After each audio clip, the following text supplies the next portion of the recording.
Hello, and welcome to Come Play With Us, a spooky storytelling podcast. My name is Leila, and I'm joined by my evil twin, Ruby.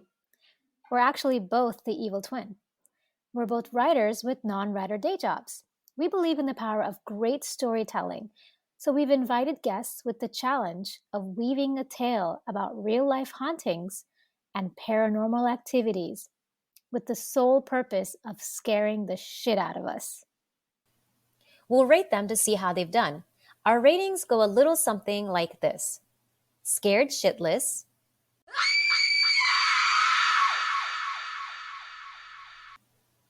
some chills, and I think I'll be able to sleep tonight.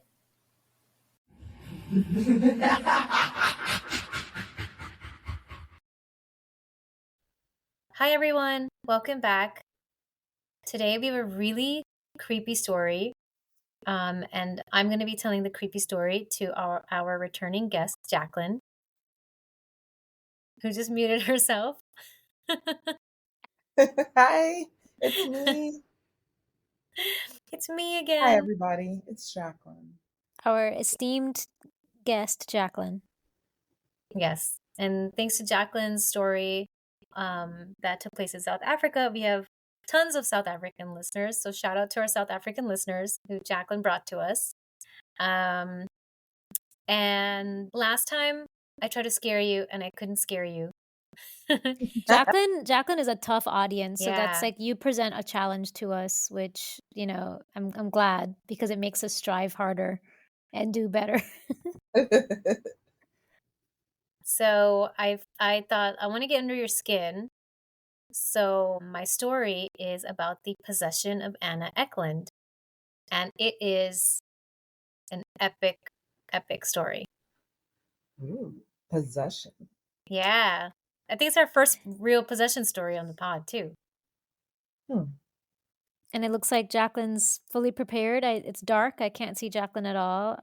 I'm in my bedroom. I've darkened everything. I have a little false candle or like tea light, fake tea light candle underneath my chin, even though I'm not the one telling the story, but just trying to make it ambient in here.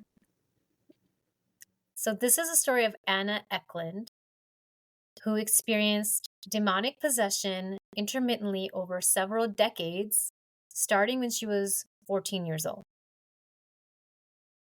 Her case is one of the most documented cases of demonic possession in the 20th century. It was profiled in Time magazine in the 1930s, and it inspired the book The Exorcist, which the movie is based on. And my sources are Wikipedia and also some old pamphlets that were written in the late 20s, early 30s that really give a detailed account of the case. Okay. So she was born in 1882 in Milwaukee. Both of her parents were German immigrants. And by all accounts, she was a normal girl and there was nothing out of the ordinary with her upbringing. That is, until she turned 14. She found it hard to practice religion anymore and started being repulsed by holy objects and started experiencing disturbing thoughts. She couldn't enter a church without feeling an overpowering impulse to just destroy everything inside of it. And then there were the voices. At first, I imagine it started as a whisper, but then slowly grew into a sinister chorus. She was overcome by demonic voices inside her head. It's documented that these voices tried their utmost to arouse thoughts of the most shameful type within her, and tried to induce her to do things unmentionable and even to bring her to despair. The poor creature was helpless and secretly was of the opinion that she would become insane.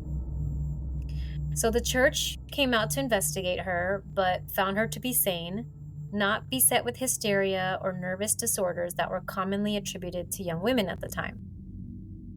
For her, over time, these voices and impulses dissipated, but for the next decade, the church kept an eye on her.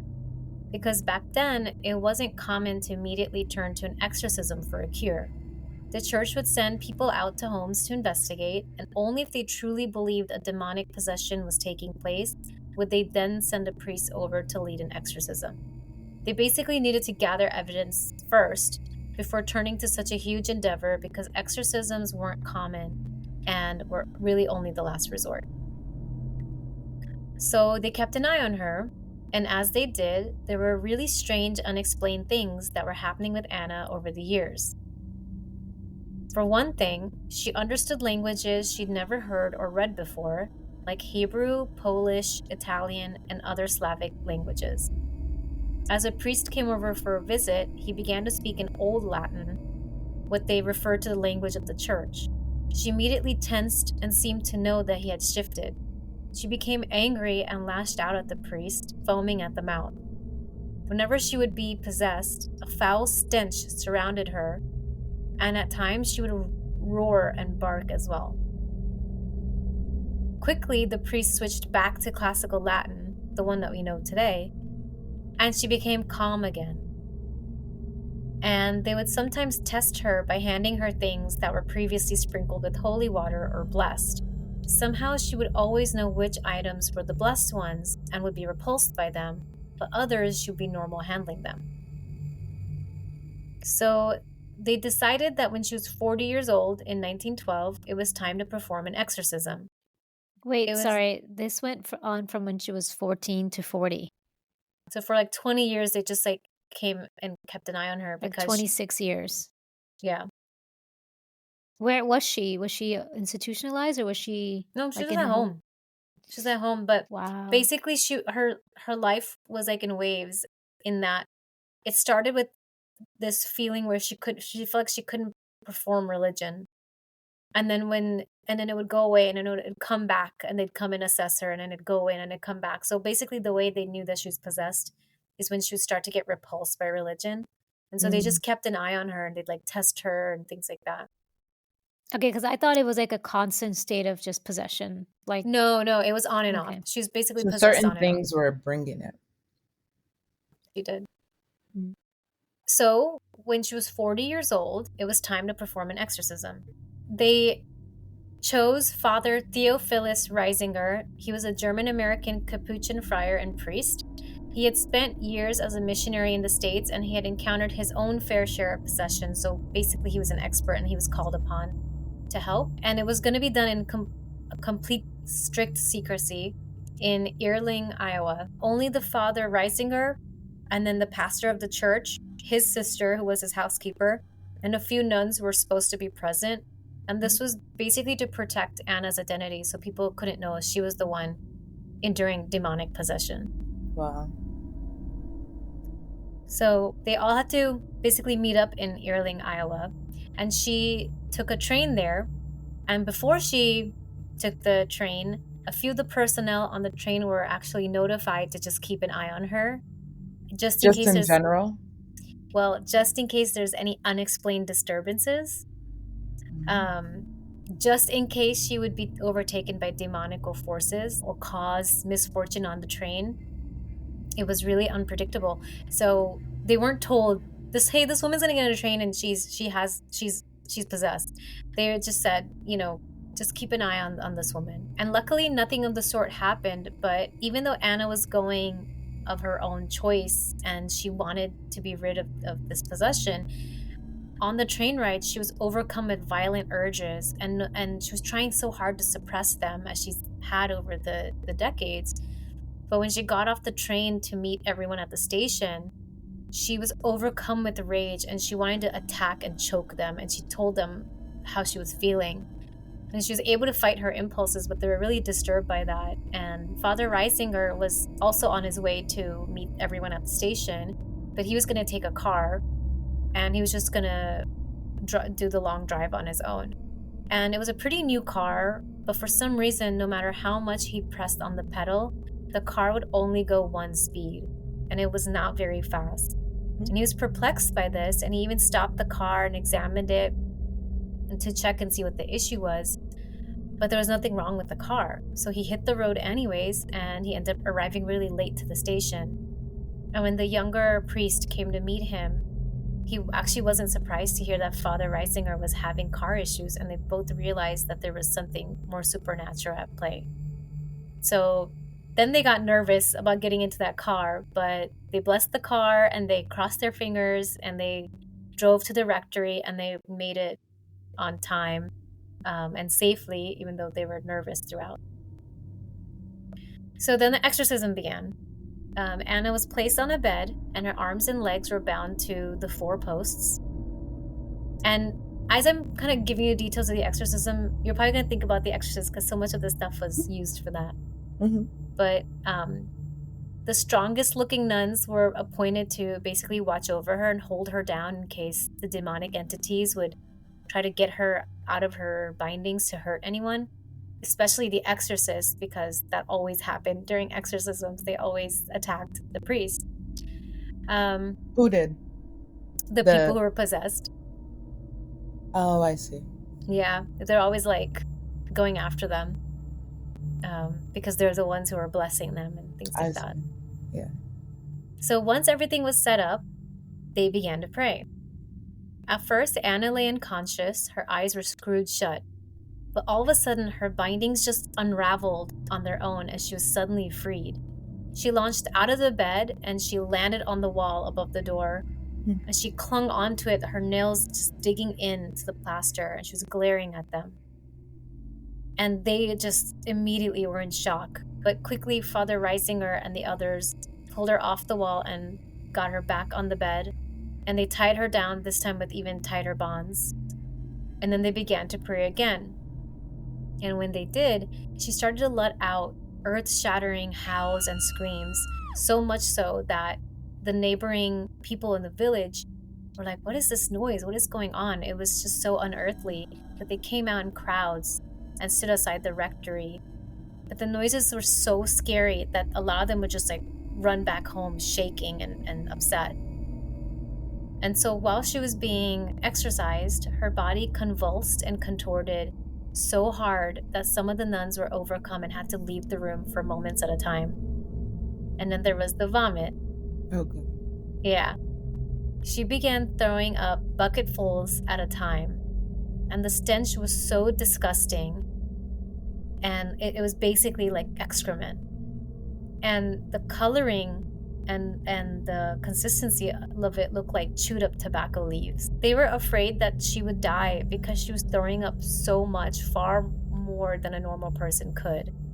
And throughout the exorcism, she also emitted sounds like various animals, and she also foamed at the mouth. So eventually, they succeeded in figuring out what was possessing her, and they realized that it was 4 separate entities. The first entity to identify itself was Beelzebub. When the priest asked if it was also Lucifer, it said no. It was just one of the leaders, and it once belonged to the seraphic choir but had since fallen. Beelzebub would taunt the priest because when the priest was exhausted, he would say the wrong pronunciation in Latin, and Beelzebub would actually laugh at him and correct his Latin. When the priest asked what Beelzebub would do if God decided to allow it to atone for its sins, it actually got defensive. And then the priest asked why Beelzebub had possessed Anna, and he said, didn't her father curse us into her? So Father Reisinger was like, wait, what?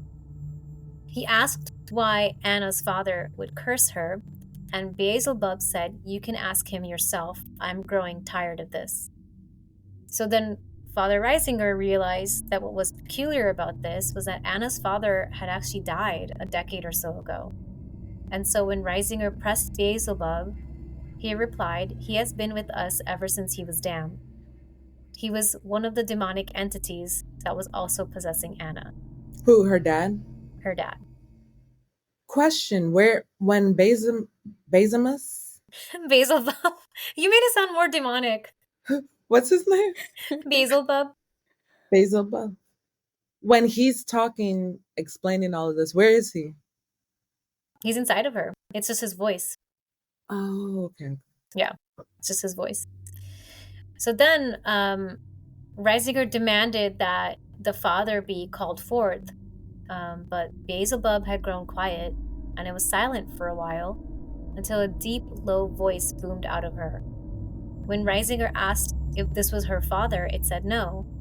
It was the next entity, and it identified itself as Judas Iscariot, the one who did Jesus dirty, basically. Yes, the traitor. The traitor, that's what it was. So Reisinger pressed him and asked why he was torturing poor Anna, and he said he wanted her to end her life the same way that he had ended his life.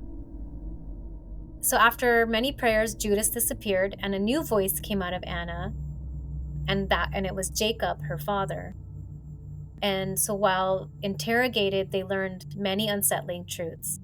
For one, Jacob had lived a brutish, rough life, and he admitted to trying to force Anna into an incestuous relationship with him when she was a teen, but she continuously rejected him. So from beyond the grave, he schemed on how to torture poor Anna, enlisting the help of various demons. The priests and nuns prayed over Anna, and amidst her body's thrashing and contorting, a new high-pitched voice came out. And this was the fourth entity that was possessing her, and it was Mina, her father's lover and a rumored witch, who may or may not have poisoned Anna when she was younger. She had also passed away. So when asked why she was part of the damned, she admitted about her affair with Anna's father, and that she herself had killed 4 children when she was alive. It's almost like Jacob just forced her to be one of the entities possessing Anna for his own evil reasons, basically trying to torture both of them. So Anna's exorcism went on for weeks, with a few breaks in between. Her face became so distorted that she became unrecognizable at times. Her head became disfigured, and it said that it looked like the size of an inverted pitcher, and it glowed red like embers. Her lips swelled into the size of hands, and her body would just bloat and become enlarged. And they were afraid that she was basically going to explode, like they would hide in terror when that would happen. Many times the priests and nuns would have to go clean themselves off from the vomit and spittle and stuff just coming out of Anna. And they would just not know what her body was going to do next. At one point, her limbs and body became so heavy that the iron rails of the bed began to bend as her weight bore down on the bed. The second younger priest who was there, he began to grow weary at the exorcism, especially as the demons taunted him and told him he was the reason Anna was going to die and that he was going to suffer greatly for it. So in the times when he was alone and on his own, he would begin to hear really weird noises and thought there were rats in the walls, or he'd think that they were crawling all over the floor near him. He couldn't sleep at night anymore. The doors would be rattling, or he'd feel like the house was quaking. And he thought maybe it was a nearby freight train, but the noise would just start up all over again around him. So over the course of the exorcism, this young priest grew more and more exhausted, and he just suddenly began to despise Father Reisinger. He even told him to just stop the exorcism altogether and just get out of his presence, because he just couldn't stand the sight of him. But Father Reisinger wasn't surprised by this at all. He said, "This is what happens. They start to influence you to try to stop the exorcism from continuing and being successful." I have a question. Mm-hmm.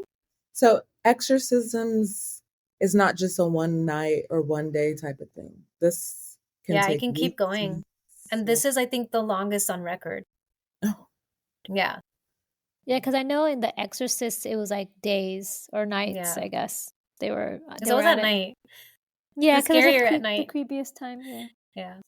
So the demons just continued taunting this young priest. And then they said, "Just wait until you see what happens on Friday." So the younger priest just shrugged it off, and he was like, "It's just another taunt." But that Friday, he received a call from a farmer whose elderly mother was on her deathbed, and he was asked to perform the last rites. So the pastor set out, went to the farm to do the sacrament, and then he was on his way back to the rectory, traveling a road he knew very well. He knew every bump and curve in. But all of a sudden, his vision just went dark, as if he'd been blindfolded, and his hands jerked on the steering wheel just as he was going over a bridge. The car crashed into the railing and was completely wrecked. A neighboring farmer came running to the site and found the priest crawling out from under the wreckage. He was okay, but he was shaking and terrified, and he could hardly stand on his own legs. The steering wheel was completely crushed, and it was interesting because back then, usually in these kinds of car crashes, the steering wheel rod could basically impale you right in the chest, but in this case, somehow he had been spared. It was likely a warning, but after visiting the doctor and getting his scrapes taken care of, he went right back to the parish house and to Anna's room where the exorcism was still going. As soon as he walked in, the demons began laughing and taunting him, asking him about what happened to his shiny brand new car. By the way, the demons weren't even speaking through her mouth. She was unconscious, her eyes were closed through it the whole time since the exorcism began. But when the voices would speak, it was like they were coming from inside of her and echoing around the room. Oh, that's scary. Yeah. Yeah, and I don't blame him for going back because honestly, I'd be like, they wouldn't be threatening me if they weren't scared. Like if it didn't mean that I was like Close. I was close, yeah. They were like definitely upping the ante. So yeah, she was unconscious through it all. During the exorcism, she would wake up in between and not have no memory of it. But during the prayers and everything, she was always unconscious. And there's also a clear distinction between each of the four entities: Beelzebub, Judas, Jacob, and Mina. They all had different voices. And it also became clear that not only were demons able to possess people, but avenging spirits as well. So, like I said, throughout her ordeal, she would intermittently lose consciousness and come back too. But she never knew what was going on while she was out. She was really weak and she could barely eat solid foods. She just didn't have the strength to. So they had to feed her liquid foods. And yet she just kept vomiting during her exorcism almost 20 times a day, that she was just getting weaker and weaker. So her exorcism lasted for 23 days. Wow. Yeah. That And just sounds grueling. And Yeah. people can die from exorcisms. A lot of people have. A lot of people have. And at that time, it was the longest on record. And it was likely due to the entities wanting to exhaust the nuns and priests, because the exorcism would basically start in the morning and go late into the night nearly every day, but they would each couple of days they would take a break. They're stubborn. Mm-hmm. No, I'm saying stubborn, the entity. Yeah, I was like, who's stubborn? Yeah, the entities. But also, like, what did they want? Like, my only They wanted experience her with to this- die or to kill her. They wanted to torture her into taking her own life, or they wanted her to die to basically claim her. And so anyway, it was so grueling that some nuns even asked to be transferred to a different convent altogether after it was over. They were just scarred by what they had witnessed. And there's some accounts of just like basically them corroborating and just being like, this is just one of the worst things that I've ever witnessed. And finally, in those 23 days, the demons' voices became smaller and smaller. And on the last day of her exorcism, a putrid stench took over the room. And it was so strong that they had to open up all the windows and doors. It was almost like a parting torture gift from the demons. Anna was suddenly freed of her restraints again, and she floated off the bed. Her body was stiff, and it rose higher and higher. And the people in the room grabbed hold of her, worried the demons would try to smash her head into the ceiling. But they were able to get her back down, where her body suddenly became really light and it settled back in. The demons left her body, and she woke up, and she began to cry. And she was basically finally free after decades of possession, all because of this 23 days. From then on, she was able to practice her religion with maybe a few minor bouts of possession that she would overcome herself. But she lived a long life and continued visiting the rectory. And yeah, she lived happily ever after. The end. I want to know. Oh, yeah, go ahead, Jaclyn. Why'd you bring up the religion part? Because every time she had an aversion to religion or like couldn't go to church, it was a signal that she was possessed or something. There was a malevolent force or something. Yes. Okay. I want to know, like, what was going, like, what, I mean, all I really have, all my experience with exorcisms is movies. And so I want to know, like, what for 23 days did they do? Like, what is the Prayed. exorcism ritual? So they prayed, they'd interrogate. So it's like a 50-page, basically, biography of just Wow. this, that I went through. I found it on Internet Archive, so shout out to them. And maybe we'll link to it. But basically, during that time, they pray, they interrogate and question the entities.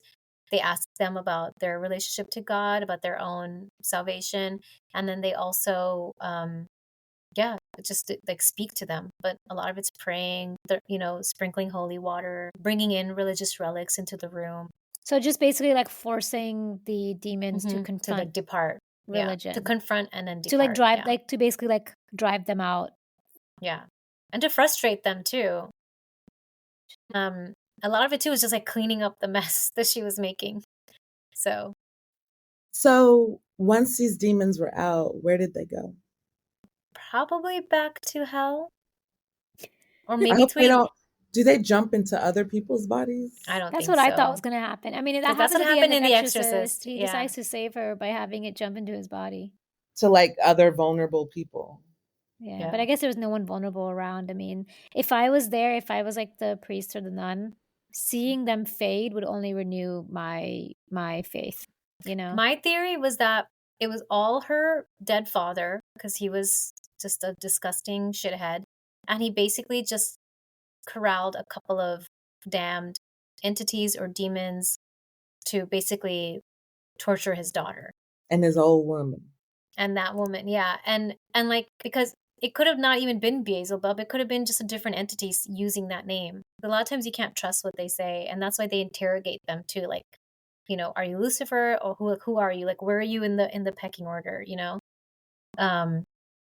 So yeah, I think it was just more like less a demonic possession and more like a evil entity possession, or like ghostly possession. Yeah, that was what made me mad. Was just like the fact that the priest was being affected by this. But I guess it comes with it. They know, like, hey, exorcisms are dangerous. So you may, you're risking your life for this. Yeah. But he did it anyway, yeah. But he survived. Yeah. He survived, yeah. Yeah. This is scary. All right, then maybe you gotta rate it, Jaclyn. Well, yeah, and I don't like to think about like demons and exorcisms and stuff. I don't know why. Something about it just seems, it's like, I don't know. It's basically, it's like a loss of control, right? It's like you don't have agency, and like this entity basically enters your body, and then you have no idea, you're at its mercy. Yeah. It's like body horror. Maybe we should have Jaclyn rate it. Well, so just a reminder, the lowest rating is I think I'll be able to sleep tonight. The medium rating is some chills, and the highest, most scary is scared shitless. Definitely not 1. 2 is what again? Say that. Some chills. And 3 is scared shitless. You can choose between. We've done it, or you can choose between. Or you can just choose one. I'm in between 2 and 3. That makes sense. Yay! So there's some chills and scared shitless. Some scared shitless. How about that? Yeah. Yeah, because there's always been something about exorcisms and I could, as you were telling it, I could envision everything in my head. Like, I could even smell the stench. I'm like, oh, I could see the vomit. I could like see her body. I could see her nails through the plaster. I could see everything. So I could feel it too. And it was very vivid the way you told it. I like that. So yeah, that definitely gave me chills.